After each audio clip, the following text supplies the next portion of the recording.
Dear students and dear friends, एक बार फिर स्वागत है अपने चैनल पॉलिटिकल साइंस एसवीएम में। मैं विकास। प्यारे साथियों, आज फिर से हम लोग पॉलिटिकल साइंस यानी राजनीति विज्ञान का एक सॉल्व पेपर लेकर हाजिर हैं और ये पेपर है आपका उत्तर प्रदेश उच्चतर शिक्षा सेवा आयोग यानी जो आपका यूपी एचएएससी जो है उसके तहत जो असिस्टेंट प्रोफेसर की परीक्षा हुई 2016 में 5 जनवरी 2019 को, उसी का ये सॉल्व पेपर है।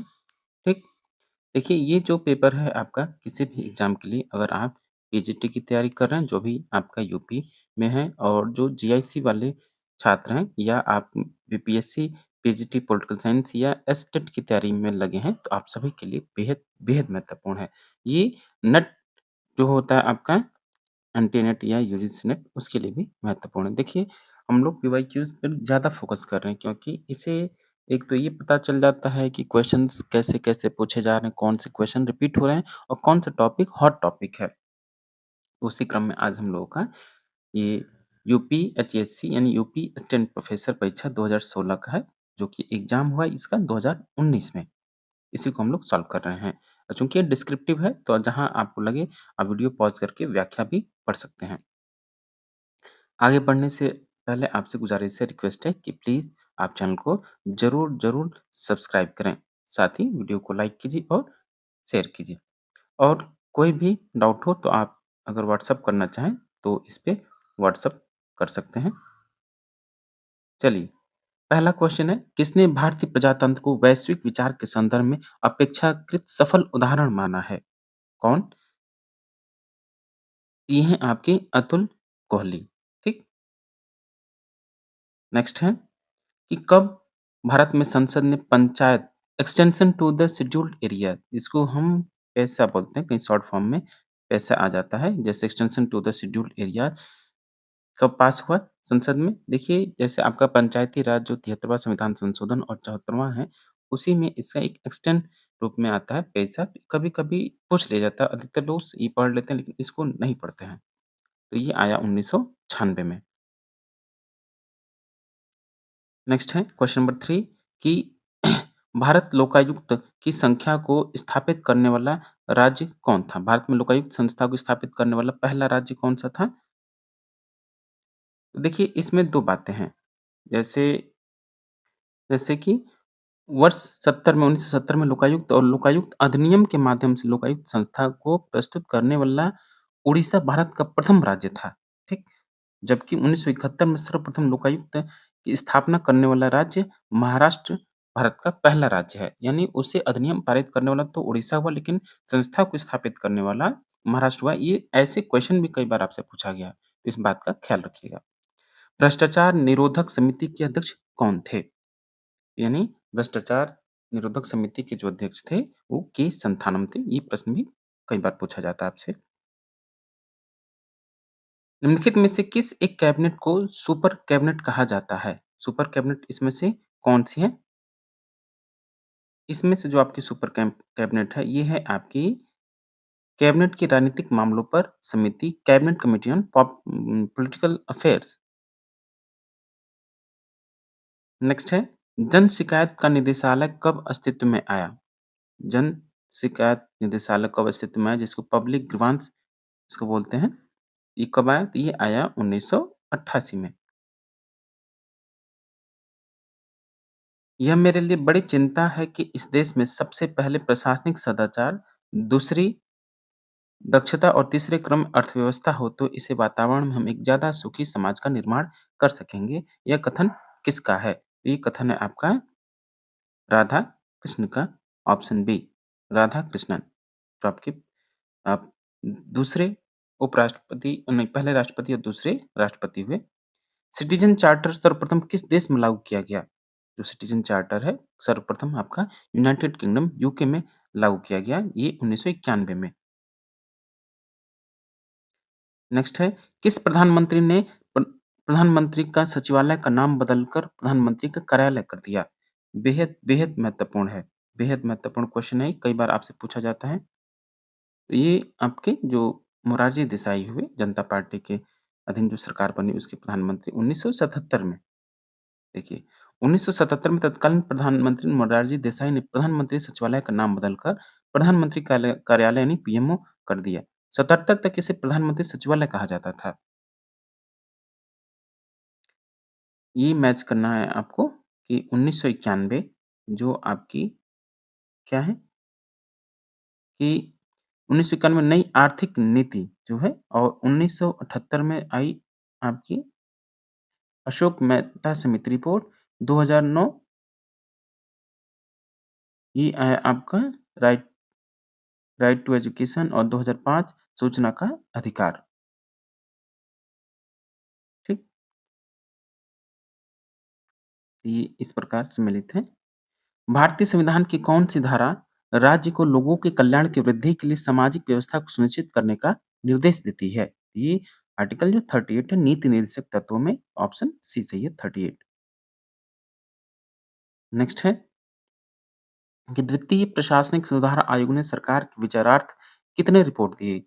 द्वितीय प्रशासनिक जो सुधार है आपका second ARC administrative reform commission इसने 15 रिपोर्ट दिए और याद रखिएगा इन 15 रिपोर्ट को जैसे ये आरसी 2005 में बनी लेकिन ये लगभग 5 सालों तक ये अपना रिपोर्ट दी। 15 रिपोर्ट है। कभी-कभी पूछ देता है दूसरा, तीसरा, सातवाँ किससे संबंधित है? तो 13 देखिए कि भारतीय प्रजातंत्र के इतिहास में परिभाषित करने वाले वर्ष के रूप में माना जाना जाएगा। यह एक ऐसा वर्ष था जिसमें नागरिक मुख्य केंद्र में आए तथा इन्होंने पहले से चली आ रही मूक बहुमत के मिथक को तोड़ दिया। यह कथन किसका है? तो ये आपका विनोद राय का है, जो आपके कवि सीएजी हुआ करते थे और जिन्होंने आपका 2G स्पेक्ट्रम नामक घोटाला सुना होगा, इन्हीं के से आया था। भारत की सरकार ने कब अंकेक्षण को लेखा से अलग करने का निर्णय लिया? देखिए, ये क्वेश्चन भी बेहद महत्वपूर्ण कई बार पूछा गया आपसे, पूछा ही जाता है। तो ये आपका 1976 से। नेक्स्ट है, निम्नलिखित में से किस विद्वान ने नेतृत्व को सर्कुलर रिस्पॉन्स के रूप में विश्लेषित किया है? ये भी सर्कुलर रिस्पॉन्स वाला क्वेश्चन कई बार आ चुका है। तो ये हैं आपके एमपी फॉलेट महोदय। निम्नलिखित में से किसने भारत को बहुकेंद्रिक राष्ट्रवाद के उदाहरण के रूप में प्रस्तुत किया? कौन है? ये हैं आपके Anthony Down Smith, option B. शांति के लिए एकता का प्रस्ताव संयुक्त राष्ट्र संघ के द्वारा अपनाया गया था कब? किस संकट के समय? तो याद रखिएगा ये क्वेश्चन भी बेहद महत्वपूर्ण कई बार पूछा गया है। तो ये हुआ कोरिया संकट के समय, ऑप्शन ए शांति के लिए एकता प्रस्ताव। 25 जून 1950 को उत्तर कोरिया ने दक्षिण कोरिया पर आक्रमण कर दिया इसी वजह से। नॉन ये संयुक्त राष्ट्र का नवीनतम सदस्य कौन सा है? तो ये दक्षिणी सूडान है, ठीक?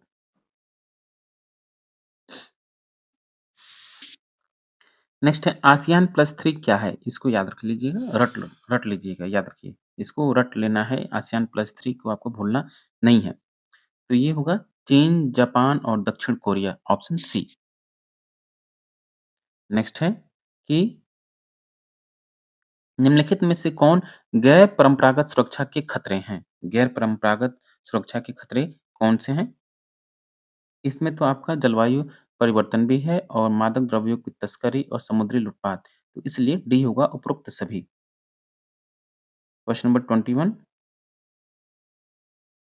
ये आप यहाँ और देख सकते हैं कि गैर परंपरागत सुरक्षा खतरे कौन-कौन से हो सकते हैं। इसमें सोशल मीडिया का बढ़ता हुआ दुरुपयोग भी है। नेक्स्ट है बान की-मून संयुक्त राष्ट्र के महासचिव निम्नलिखित में से किस देश के हैं? उस समय जो बान की-मून थे आपके दक्षिण कोरिया के थे। वर्तमान में जो एंटोनियो गुटेरेस हैं पुर्तगाल के हैं। ये आपके क्रम देखिए हाँ, ये जो आपके क्रम है जो संयुक्त राष्ट्र संघ के महासचिव हुए, इनको याद कर लीजिएगा, कभी-कभी पूछ लिया जाता है इनको क्रम से लगाने के लिए। नेक्स्ट है क्वेश्चन नंबर 22 ये क्वेश्चन बेहद महत्वपूर्ण है। निम्नलिखित में से किसने परमाणु अप्रसार संधि पर हस्ताक्षर किया है? तो न तो भारत किया, भारत इसलिए नहीं किया क्योंकि पाकिस्तान ने नहीं किया, याद रखिएगा, दोनों ने नहीं किया और इज़राइल ने भी नहीं किया है, ईरान ने किया है, ठीक? अब इसको उसने तोड़ भी दिया है, फिलहाल जब का क्वेश्चन था तब। ये एनपीटी 1 जुलाई 1968 को वाशिंगटन, लंदन एवं मॉस्को में हस्ताक्षर संपन्न हुए। 5 मार्च 1970 से प्रभावित हुई, ठीक? भारत के किस प्रधानमंत्री ने अफ्रीका फंड यानी कोप का भी पूछ लेता है, कोप की स्थापना की? किस प्रधानमंत्री ने कोप की स्थापना की? अफ्रीका फंड की स्थापना की? ये थे आपके श्री राजीव गांधी जो कि 1986 में की गई थी। नेक्स्ट है, निम्नलिखित में से कौन अंतर्राष्ट्रीय राजनीति में यथार्थवादी विचार से संबंधित नहीं है? यानी यथार्थवाद का कौन सा समर्थक नहीं है? तो ये आपके केनेथ वॉल्स, हेनरी किसिंजर और हैंस मार्गेनथाउ, ये तीनों ही हैं, लेकिन अल्फ्रेड जर्मन नहीं है। तो ऑप्शन ए सही है। नेक्स्ट है, निम्नलिखित में से कौन सा युग्म सही सुमेलित नहीं है? एक तरफ पुस्तक का नाम है, उनसे संबंधित लेखक है। ठीक, new dimensions of India's foreign policy. देखिए, ये पुस्तक भी सुमेलित है, इसके राइटर अटल बिहारी वाजपेयी हैं। India's foreign policy of India, a book of reading, ये केपी मिश्रा की पुस्तक है, ना कि विमल प्रसाद की। ठीक, ये केपी मिश्रा की पुस्तक है। तो ये सुमेलित नहीं है, बाकी सब सुमेलित हैं। The making of India's foreign policy, ये जे बंदोपाध्याय, ये याद रखिएगा। हाँ, यहाँ व्याख्या है, देख लीजिए। बुराई की धुरी, एक्सिस ऑफ इविल जो है, मुहावरे का प्रयोग निम्नलिखित में से किन देशों के समूह के लिए किया जाता है? तो याद रखिएगा, ईरान, इराक और उत्तर कोरिया के लिए, ऑप्शन सी। और ये किसने दिया था एक्सिस ऑफ एविल, जो दिया किसने? तो जॉर्ज बुश जो जूनियर हुए, उन्होंने ये दिया था जब 2001 में 9/11 का हमला हुआ। जैव राजनीति की अवधारणा को किसने प्रस्तुत किया? यानी जो आपका बायोपॉलिटिक्स है, उससे किसने इसको उद्धृत किया है या शुरुआत की? तो फुको। ठीक।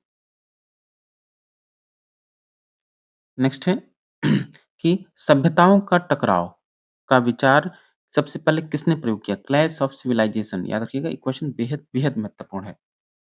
ये अक्सर आपका नेट या जीआईसी में पूछा जाता है, और हायर में तो पूछा ही जाता है आपसे। तो ये एसपी हटिंगटन, ठीक, क्लैश ऑफ सिविलाइजेशन से संबंधित है, इनकी रचना भी है। राज्य की सापेक्ष स्वायत्तता के सिद्धांत के प्रतिपादक कौन है? सापेक्ष स्वायत्तता के सिद्धांत के प्रतिपादक कौन हुए? तो ग्रामशी हुए। ठीक, एंटोनियो ग्रामशी। ये हेजेमनी या वर्चस्व का सिद्धांत भी इन्होंने दिया था। कानूनी तथा राजनीतिक संप्रभुता के मध्य भेद किया गया था किसके द्वारा? किसने कहा कि लीगल सॉवरेंटी और पॉलिटिकल सॉवरेंटी अलग-अलग हैं? तो ये रूल ऑफ लॉ के जनक एवी डाइसी। प्लेटो की दार्शनिक शिक्षा में निम्नलिखित में से कौन सा विषय सम्मिलित नहीं है? कौन सा विषय सम्मिलित नहीं है? तो है अलजेब्रा। उसमें आपका हुँ, अरिथमेटिक है, और खगोल शास्त्र और संवाद शास्त्र है। मैं उस वर्ग से आता हूँ जो प्रजातंत्र पर सभी प्रकार एवं आकार के एकाधिकारवाद को समाप्ति का पक्षधर है। अम्बेडकर ने निम्न से किस अवसर पर यह वक्तव्य दिया था? बेहद बेहद महत्वपूर्ण है। ये आपका गोलमेज सम्मेलन के दौरान उन्होंने ये वक्तव्य दिया था। निम्नलिखित में से कौन पुस्तक एम.एन. रॉय द्वारा नहीं लिखी गई थी? India in transition, India's problem and its solution और one year of non cooperation, ये एम.एन. रॉय की पुस्तक है, लेकिन इंडिया टुडे उनकी पुस्तक नहीं है। तो ये बी डिसमैच है, संजय पामदत्त की पुस्तक है ये।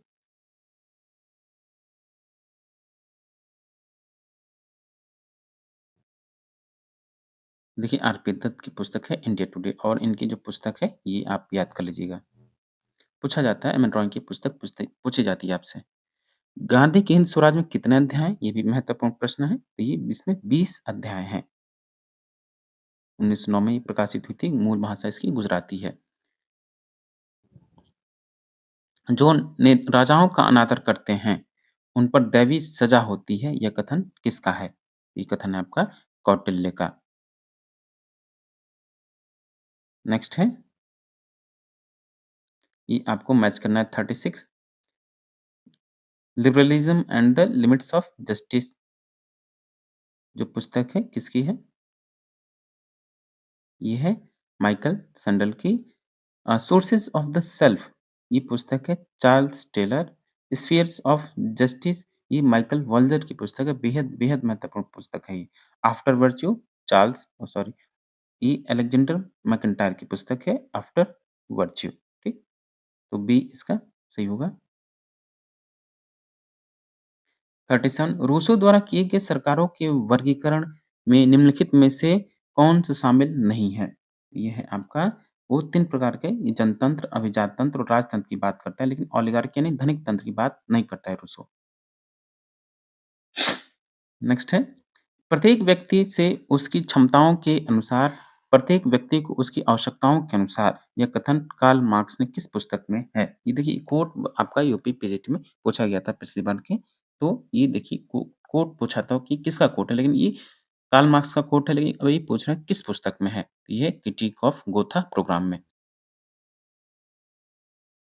तो उसकी पुस्तक की ये है, आप नोट कर सकते हैं क्रम के अनुसार। कभी-कभी ये भी पूछ लिया जाता है, कार्ल मार्क्स की रचनाओं को क्रम में रखिए या समय किस कालक्रम में प्रकाशित हुई, उस क्रम में व्यवस्थित कीजिए। नेक्स्ट है, अपने किस पुस्तक में हेगल लिखता है कि बौद्धिक ही वास्तविक है और वास्तविक ही बौद्धिक है? रेशनल इज़ रियल और रियल इज़ द रेशनल। ये कोट भी आपका किसका है? पहली बात हेगल का याद होना चाहिए।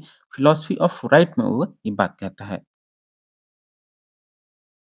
नेक्स्ट है, और मैं पीटर हूँ जिसने अपने स्वामी की अवहेलना की। यह कथन किसका है? तो ये कथन है आपका जॉन स्टुअर्ट मिल की। स्वामी इनका कौन थे? जेरेमी बेंथम, जो कि उपयुक्तवाद के समर्थक थे। उनके मुख्य शिष्य आपके कौन थे? जे स्मिथ, वही कह रहे हैं कोट ये उन्हीं का है। वह मैं पीटर हूँ जिसने अपने स्वामी की अवहेलना की। युद्ध और तूफ़ान बढ़ने के लिए सर्वोत्तम होते हैं, परंतु सहन करने के प्रति शांति, स्थिरता ही श्रेष्ठतम है। यह किसने लिखा? और बेहद बेहद महत्वपूर्ण है। ये जेरेमी बेंथम का कोट है, जो कि उपयुक्तवाद के जनक हुए। राजा पृथ्वी पर ईश्वर की यात्रा है या अवतरण है? एक ही बात है। कोट किसका है आपका? हीगल का है। 43 मैच करना है पुस्तक। तो इमाइल जो है रूसो की पुस्तक है, जो कि रिपब्लिक के आधार पर लिखी गई है। आर्ट ऑफ वॉर मैकियावेली की पुस्तक है। Some thoughts on education, some thoughts concerning education, ये आपकी ये लॉक की है और डी ह्यूमाइन हॉब्स की है। ठीक, यहाँ उसका पुस्तक है, ये मैच हुआ, आप नोट कर लीजिए। निम्न में से किस स्कूल द्वारा व्यवहारवाद की आधारशिला रखी गई? साथियों बेहद बेहद महत्वपूर्ण क्वेश्चन है। ये हम बताते हैं कि ये आपका यूपी असिस्टेंट प्रोफेसर 2016 का नोटिफ़िकेशन और 2019 में इसका एग्ज़ाम हुआ था, उसी का पेपर है पॉलिटिकल साइंस राजनीति विज्ञान का, ठीक? तो उसी को हम लोग सॉल्व कर रहे हैं। और प्यारे साथियों प्लीज़ आप चैनल को ज़रूर सब्सक्राइब करें, ठीक? और अगर आप पॉलिटिकल साइंस के स्टूडेंट हैं तो आपको इस चैनल से ज़रूर जुड़ना चाहिए और अधिक से अधिक लोगों को शेयर भी करना चाहिए, ठीक? चलिए 44 की निम्न में से किस स्कूल द्वारा व्यवहारवाद की आधारशिला रखी गई? तो ये क्वेश्चन बतौर ऐसे ही आपसे कई बार पूछा जाता है पीजीटी या नेट में, या सी होगा शिकागो स्कूल। निम्न में से कौन-सा प्रतिनिधित्व का मॉडल नहीं है? प्रतिनिधित्व का मॉडल नहीं है कौन-सा? तो इसमें तो आदि मॉडल नहीं, प्रिमिटिव मॉडल नहीं है, इसमें होता है डेलीगेटेड, मैंडेट और रिसेम्बलेंस यानी प्रतिरूप मॉडल।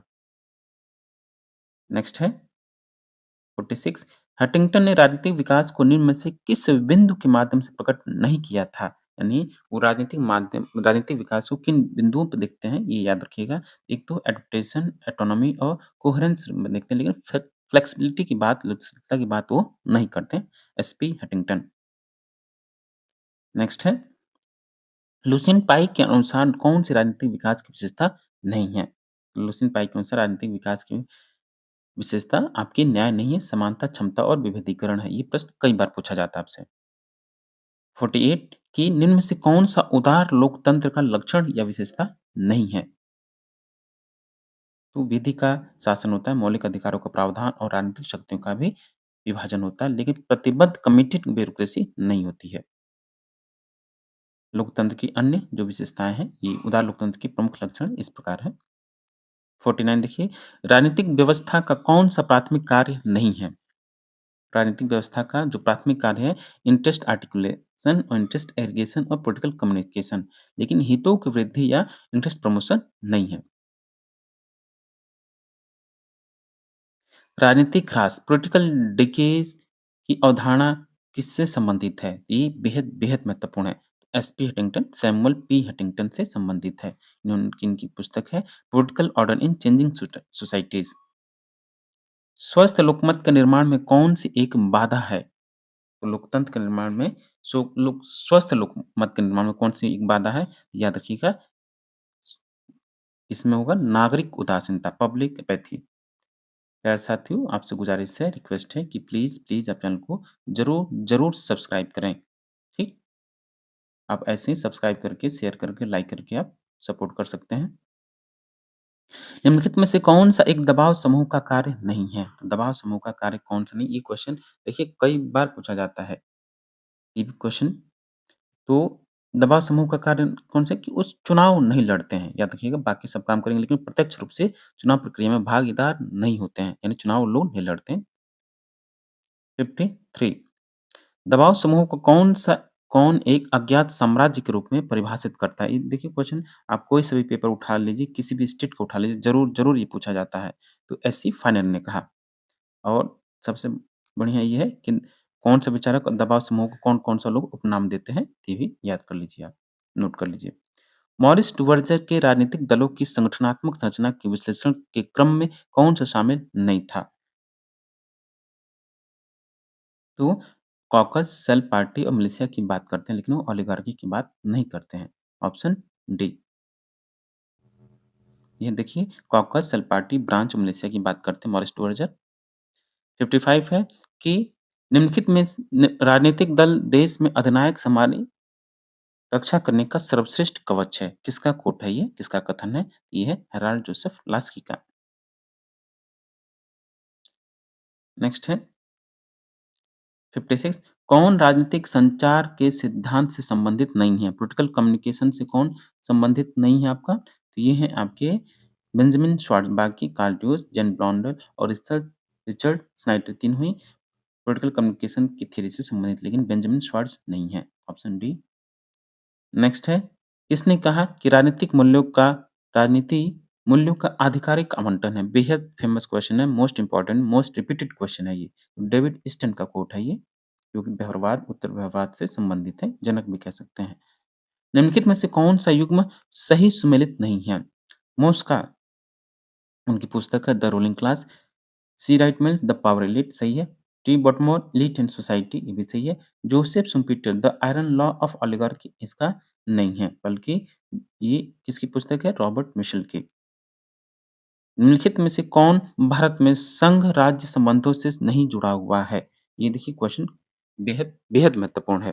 बतौर जीएस में भी आपसे पूछा जाता है, तो याद रखिए, इसको अच्छे से नोट कर लीजिए।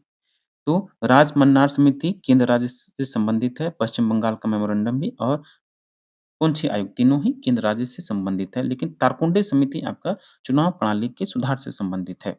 ठीक, ये नोट कर लीजिएगा। भारत के किस राज्य में स्थानीय शासन के लिए ओम्बुड्समैन है? ओम्बुड्समैन किस राज्य में है स्थानीय शासन के लिए? तो ये केरल में है। निम्नलिखित में से कौन एक भारत में कैबिनेट मिशन का सदस्य नहीं था? कैबिनेट मिशन का कौन एक सदस्य नहीं था? तो सर जॉन साइमन नहीं थे।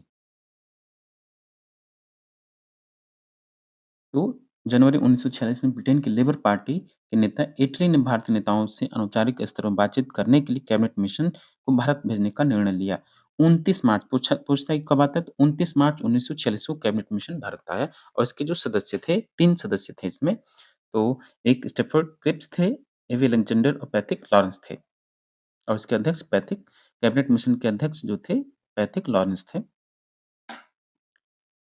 निम्नलिखित में से कौन एक नेहरू समिति के सदस्य नहीं थे? मोतीलाल नेहरू थे, सुभाष चंद्र बोस थे और सर अली इमाम थे, लेकिन जवाहरलाल नेहरू इसके सदस्य नहीं थे। ये अन्य सदस्य थे इसमें। भारत में खिलाफत आंदोलन निम्नलिखित में से किस मुस्लिम देश से संबंधित था? तो ये तुर्की से संबंधित था और याद रखिएगा इसके जो विरोधी थे, इनका विरोध किसने किया था? मोहम्मद अली जिन्ना ने। हंटर कमिटी रिपोर्ट संबंधित था किससे? तो हंटर कमिटी की रिपोर्ट जो थी जलियांवाला बाग के दुःख से संबंधित था या ट्रेजेडी ऑफ जलियांवाला बाग। 13 अप्रैल 1919 को इसकी घटना हुई थी। निम्नलिखित में से कौन-सा युग्म सही सुमेलित नहीं है? ये आपको बताना है। कौन-सा सही सुमेलित नहीं है? तो द आइडिया ऑफ इंडिया ये अतुल कोहली की पुस्तक नहीं है, बल्कि ये पुस्तक है सुनील खिलनानी की। भारत में सामान्य निर्वाचन हेतु एक निर्वाचन क्षेत्र का निर्धारण किया जाता है, किसके द्वारा? ये है आपका परिसीमन आयोग, डिलिमिटेशन कमीशन।